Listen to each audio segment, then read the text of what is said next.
اعوذ باللہ من الشیطان الرجیم بسم اللہ الرحمن الرحیم فلما فصل طالوت بالجنود قال ان اللہ مبتلیکم بنہر فمن شرب منه فلیس منی ومن لم یطعمه فانه منی الا من اغترف غرفة بیدہ فشربوا منه الا قلیلا منهم فلما جاوزه هو والذين آمنوا معه قالوا لا طاقة لنا اليوم بجالوت وجنوده قال الذين يظنون أنهم ملاقو الله كم من فئة قليلة غلبت فئة كثيرة بإذن الله والله مع الصابرين ولما برزوا لجالوت وجنوده قالوا ربنا افرغ علينا صبرا وثبت اقدامنا وانصرنا على القوم الكافرين فهزموهم بإذن الله وقتل داود جالوت وآتاه الله الملك والحكمة وعلمه مما يشاء ولولا دفع الله الناس بعضهم ببعض لفسدت الأرض ولكن الله ذو فضل على العالمين تلك آيات الله نتلوها عليك بالحق وإنك لمن المرسلين.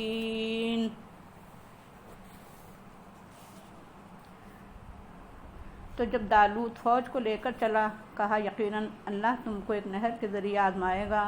تو جس نے اس میں سے سیراب ہو کر پی لیا وہ میرا نہیں ہے، اور جس نے اس کو نہیں چکھا تو میرا ہے، مگر جس نے اپنے ہاتھ سے ایک چلو لے لیا تو ان میں سے تھوڑے لوگوں کے علاوہ سب نے خوب سیراب ہو کر پی لیا. تو جب وہ اور اس کے ساتھ ایمان لانے والے اس پر سے پار ہو گئے، انہوں نے کہا ہم میں جالوت اور اس کے لشکر سے مقابلہ کی طاقت نہیں ہے. جو لوگ یہ سمجھتے تھے کہ ان کو اللہ سے ملاقات کرنا ہے، انہوں نے کہا کتنے ہی چھوٹے گروہ اللہ کے حکم سے بڑی جماعتوں پر غالب آتے رہے ہیں، اور اللہ ثابت قدم رہنے والوں کے ساتھ ہے. اور جب وہ جالوت اور اس کے لشکر کے مقابلے پر آئے تو انہوں نے کہا اے ہمارے رب، ہم پر صبر کا فیضان کر اور ہمارے قدموں کو جما دے اور ہماری مدد فرما. کافروں کی قوم پر تو انہوں نے اللہ کے حکم سے ان کو شکست دے دی، اور داؤد نے جالوت کو قتل کر دیا، اور اللہ نے اس کو حکومت اور حکمت عطا کی اور جو کچھ چاہا اس کی تعلیم دی. اور اگر اللہ لوگوں میں سے بعض کو بعض کے ذریعے دفع نہ کرتا رہتا تو زمین میں فساد برپا ہو جاتا. لیکن اللہ تمام جہانوں پر فضل و کرم کرنے والا ہے. یہ اللہ کی آیات ہیں جنہیں ہم آپ پر حق کے ساتھ تلاوت کر رہے ہیں، اور آپ یقیناً رسولوں میں سے ہیں. تلک الرسل فضلنا بعضهم على بعض منهم من کلم اللہ ورفع بعضهم درجات وآتینا عیسی ابن مریم البینات وأیدناه بروح القدس ولو شاء اللہ ما اقتتل الذین من بعد ما جاءتهم البینات ولكن اختلفوا فمنهم من آمن ومنهم من کفر ولو شاء اللہ ما اقتتلوا ولكن اللہ یفعل ما یرید. یہ رسول ہیں، ہم نے بعض کو بعض پر فضیلت دی ہے. ان میں سے بعض وہ ہیں جن سے اللہ نے کلام کیا ہے، اور بعض کے درجات بلند فرمائے ہیں. اور ہم نے عیسیٰ ابن مریم کو کھلی کھلی نشانیاں دی ہیں، اور ہم نے ان کو روح القدس کے ذریعے تقویت پہنچائی. اور اگر اللہ چاہتا تو ان کے بعد لوگ کھلی نشانیاں آ جانے کے بعد قتل و قتال نہ کرتے، لیکن انہوں نے اختلاف کیا تو ان میں سے بعض ایمان لے آئے اور ان میں سے بعض نے کفر کی روش اختیار کی. اور اگر اللہ چاہتا تو وہ نہ لڑتے، لیکن اللہ جو چاہتا ہے کرتا ہے. یہ قرآن مجید کی سورہ البقرہ کا 33واں رکوع ہے جس کی تلاوت کی گئی اور ترجمہ پیش کیا گیا. آئیے اسے سمجھنے کے لیے اور سمجھ کر اس کے مطابق ذہن و فکر بنانے کے لیے اس پر غور و فکر کریں. سپہ سالار طالوت کا انتخاب اپنے نبی سموئیل کے ذریعے اللہ تعالیٰ نے کیا تھا، اس لیے فوج اور لشکر کی تربیت کی طرف سے غفلت کا سوال ہی پیدا نہیں ہوتا. طالوت اپنے سپاہیوں کی دینی اور اخلاقی، ایمانی اور عملی تربیت کی فکر کے ساتھ فنی اور حربی ٹریننگ اور تربیت کی بھی فکر کی. چنانچہ وہ جب اپنے لشکر کو لے کر چلے تو فلسطین اور اردن کے درمیان نہر شریعہ سے گزرتے وقت انہوں نے کہا اللہ تعالیٰ تم کو ایک نہر کے ذریعے آزمائے گا، تم لوگ اس نہر سے پانی مت پینا ہے. ہاں ایک آدھ چلو اگر کسی نے پی لیا تو اس کی اجازت ہے. مگر اس امتحان میں طالوت کے لشکر کی اکثریت ناکام رہی. انہوں نے خوب سیر ہو کر پانی پیا البتہ قلیل تعداد نے پانی نہیں پیا۔ ایک آدھ چلو سے افطر کرنے کی اجازت تو طالوت نے خود ہی دے دی تھی۔ یہ در حقیقت ان کی اپنے سپہ سالار کی اطاعت کرنے یا کہنا نہ ماننے کے پہلو سے امتحان لیا گیا تھا۔ جو لوگ اتنے ضبط النفس اور صبر بھی نہ رکھتے ہوں، جو اپنی پیاس پر کنٹرول نہ کر سکیں، تو وہ سرفروش اور کفن بردوش ہو کر جان لینے اور جان دینے کا دشوار ترین فرض کیسے ادا کر سکیں گے؟ طالوت نے یقیناً اگلے مراحل میں انہی لوگوں پر اعتماد کیا ہوگا اور انہی کو فوج کی تربیت میں مختلف دستوں کی ذمہ داریاں سونپی ہوں گی جو اس امتحان میں پورے اترے تھے۔ بگڑی ہوئی مسلمان قوم جو غیروں کی غلامی میں رہ چکی ہو، اس میں ہزار فکری، اخلاقی اور عملی خرابیاں پیدا ہو جاتی ہیں، لیکن انہی میں سعید روحیں بھی ہوتی ہیں۔ ان کو اگر تربیت حاصل ہو جائے اور فنی ٹریننگ دے دی جائے تو ان سے بڑے کام لیے جا سکتے ہیں۔ آخر طالوت بھی اسی ملت سے ملے تھے اور داؤد علیہ السلام بھی اس قوم بنی اسرائیل کے فرد تھے۔ قوم کی بے صبری اور عدم اطاعت کا ثبوت نہر شریعہ پر گزرتے وقت مل چکا تھا، اور اسی لشکر میں وہ لوگ بھی تھے جنہوں نے کہا تھا کہ جالوت اس گرانڈیل فوجیوں سے مقابلہ ہم سے نہیں ہوگا، مگر انہی میں ایسے باہمت اور پختہ عقیدے کے لوگ بھی تھے جنہوں نے ایک طرف تو اپنے عقیدہ آخرت پر ایمان کی وجہ سے ہمت اور عزم صمیم اپنے اندر پیدا کیا تھا، اور دوسری طرف دوسروں کی ہمت افزائی اور حوصلہ مندی کے لیے مبنی بر حقیقت سنہری اصول کا مومنانہ انداز میں اظہار خیال کیا تھا کہ بہت سے چھوٹے چھوٹے گروہ بڑی بڑی جماعتوں اور جرار لشکروں پر فتح اور غلبہ حاصل کرتے رہے ہیں، کیونکہ فتح اور غلبہ کثرت تعداد کی بنا پر حاصل نہیں ہوتا بلکہ اللہ کے اذن سے حاصل ہوتا ہے۔ چنانچہ ان لوگوں نے اللہ کا نام لے کر جو حملہ کیا تو دشمن کو شکست دے دی اور داؤد نے جالوت کو قتل کر دیا۔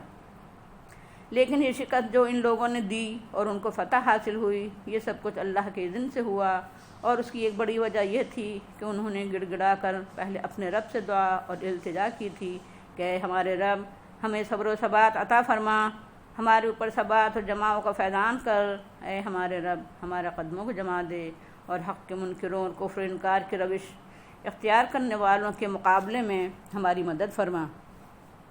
داؤد علیہ السلام نے جالوت جیسے گرانڈیل اور بہادر سپہ سالار کو قتل کیا تو وہ طالوت اور پورے لشکر کی آنکھ کا تارہ بن گئے تھے۔ طالوت نے ان کو اپنی بیٹی بیاہ دی اور اللہ نے انہی کی سربراہ مملکت بنا دیا اور علم و حکمت سے بھی نواز دیا، نبوت عطا فرمائی۔ جو علوم و فنون کسی مملکت کی سربراہی اور کسی قوم کی رہبری کے لیے درکار ہو سکتے تھے، اللہ تعالیٰ نے وہ سب داؤد علیہ السلام کو سکھائے تھے۔ اس طرح اللہ تعالیٰ نے ایسی پستی اور انحطاط میں مبتلا قوم کو زبردست اور طاقتور قوم کے بہادر سپہ سالار اور بھاری فوج کے مقابلے میں فتح دے کر یہ ثابت کر دیا کہ اللہ تعالیٰ کا اصول اپنی زمین کو فساد سے محفوظ رکھنے کے لیے یہ ہے کہ وہ کمزور اور بھلے مانس اور بظاہر پست اور انحطاط پذیر لوگوں کے ذریعے زبردست اشرار اور بدقماش اور ظالم و جابر قوموں کو دفع کرتا رہتا ہے، ورنہ اگر کسی ایک قوم کے ہاتھ میں غلبہ اور اقتدار رہے تو زمین میں فساد پھیل جائے اور نظم جہاں بگڑ جائے، اور یہ اللہ تعالیٰ اس لیے کرتا ہے کہ وہ اپنے بندوں کو اپنے فضل و کرم سے نوازنا چاہتا ہے، امن و امان عطا کرنا چاہتا ہے، عدل و انصاف قائم کرنا چاہتا ہے، خوشحالی اور رفاہیت دینا چاہتا ہے، ان میں اخلاق و انسانیت پیدا کرنا چاہتا ہے اور انہیں راہ راست دکھانا چاہتا ہے۔ یہی اس کا فضل و کرم ہے، اسی لیے وہ بعض کو بعض کے ذریعے دفع کرتا رہتا ہے۔ اللہ تعالیٰ اپنی آیات کے ذریعے فکری، اخلاقی، دینی اور دنیاوی، مذہبی اور سیاسی جو کچھ ہدایات دے رہا ہے، یہ سب حق پر مبنی ہے، کیونکہ جو وحی بھی محمد رسول اللہ صلی اللہ علیہ وسلم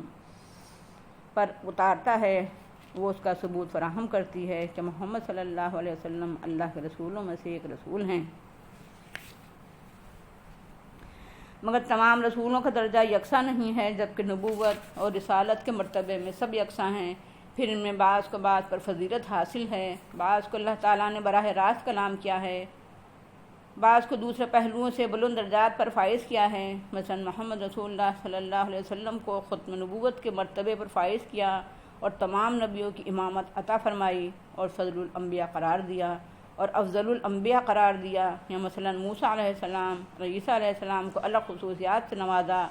یا ابراہیم علیہ السلام کو خلیل بنایا اور ان کی اولاد میں صدیوں اور قرنوں تک نبوت کا سلسلہ جاری رکھا۔ اگرچہ تمام پیغمبر اللہ تعالیٰ ہی کی طرف سے مبعوث ہوئے اور سب کی دعوت ایک ہی تھی اور وہ دعوت وہی ہے جو محمد رسول اللہ صلی اللہ علیہ وسلم اور قرآن مجید کے دعوت و پیغام ہے، مگر اس کے باوجود لوگوں میں اختلافات پیدا ہوئے اور اختلافات مخالفت اور دشمنی میں تبدیل ہوئے اور نوبت قتل و قتال اور لڑائی جھگڑے تک پہنچی، اور یہ سب اس کے باوجود ہوا کہ اللہ کی جانب سے واضح ہدایات، روشن تعلیمات اور کھلے دلائل آئے اور آتے رہے، مگر لوگوں نے ایک دوسرے سے بڑھ چڑھ کر حقوق حاصل کرنے کے لیے جہالت اور شہوات میں مبتلا ہو کر اور شیطان کا پیرو بن کر اختلافات پیدا کیے، مخالفتیں اور دشمنیاں کیں، اور آخر جنگ و جدل میں مبتلا ہو گئے۔ اللہ چاہتا تو انسان کو عقل و شعور اور ارادہ و اختیارات سے محروم رکھتا، اور پھر یہ سب کچھ نہ ہوتا، بلکہ انسان فرشتوں کی طرح معصوم رہتا، مگر اللہ تو شہنشاہ مطلق ہے، جو چاہتا ہے کرتا ہے۔ اس کی مصلحت اور حکمت کا یہی تقاضا ہوا کہ وہ انسان کو ارادہ و اختیار دے اور پھر امتحان لے۔ یہ جو دنیا میں کفر و اسلام اور حق و باطل اور اہل صداقت اور جھوٹ کا نمبرداروں میں ستیزہ کاری کا سلسلہ جاری ہے، وہ عین حکمت خداوندی کے مطابق ہے۔ اللہ تعالیٰ دیکھنا یہ چاہتا ہے کہ کون کس کیمپ میں رہتا ہے اور کون کس پلے میں اپنا وزن ڈالتا ہے، کون دنیا کو جنت بنانا چاہتا ہے تاکہ آخرت میں جنت کا مستحق قرار پائے، اور کون دنیا کو دوزخ بنانا چاہتا ہے تاکہ خود بھی آخرت میں جہنم کا ایندھن بنے۔ اس درس میں جو آیات پیش کی گئی ہیں اور جن کی مختصر تشریح اور ترجمہ پیش کیا گیا، ان میں جو نصیحتیں اور حکمت کی باتیں پوشیدہ ہیں، مختصر طور پر ان کو بیان کر دینا مناسب ہوگا۔ صرف نماز روزہ اور دعوت و تبلیغ ہی نہیں، بلکہ جہاد اور قتال اور فوجی کارروائی بھی ضروری ہے۔ فوجی ٹریننگ اور فوجیوں کی اخلاقی اور فنی تربیت بھی ضروری ہے۔ فوجیوں کی تربیت میں ایمان کے پہلو سے اور خصوصاً آخرت کے عقیدے کے پہلو سے تربیت ضروری ہے، کیونکہ اس تربیت کے بغیر کوئی فوج فی سبیل اللہ جہاد نہیں کر سکتی۔ ایمان و عمل سے آراستہ چھوٹی فوجیں ایمان و عمل سے محروم بڑی فوجوں پر فتح حاصل کر لیتی ہیں۔ اللہ کی مدد انہی فوجوں کے شامل حال ہوتی ہے جو صبر و ثبات کا ثبوت دیں اور محض اللہ کے کلمے کو بلند کرنے کے لیے جان جوکھوں میں ڈالیں اور ثابت قدم رہیں۔ فوجوں کو فوجی کارروائی کے وقت بھی اللہ سے تعلق قائم رکھنے کے لیے شعوری طور پر اس سے قلب و روح کی گہرائیوں سے دعائیں کرنا چاہیے۔ یہ یقین رکھنا چاہیے کہ فوجوں کی کثرت اور ہتھیاروں کی بہتات نہیں، بلکہ اللہ کے اذن اور حکم سے فتح و شکست حاصل ہوتی ہے۔ میدان جنگ میں جو لوگ اپنی صلاحیتوں کا ثبوت دیں، ان کو سول عہدوں پر بھی فائز کیا جا سکتا ہے، بلکہ حکمران بھی بنایا جا سکتا ہے، جبکہ ان کے اندر حکمرانی کی صلاحیت موجود ہو۔ اللہ تعالیٰ محض انسانوں پر فضل و کرم کرنے کے لیے بعض طاقتوں کے ذریعے بعض دوسری انسانی طاقتوں کو دفع کرتا رہتا ہے، ورنہ زمین فساد سے بھر جائے۔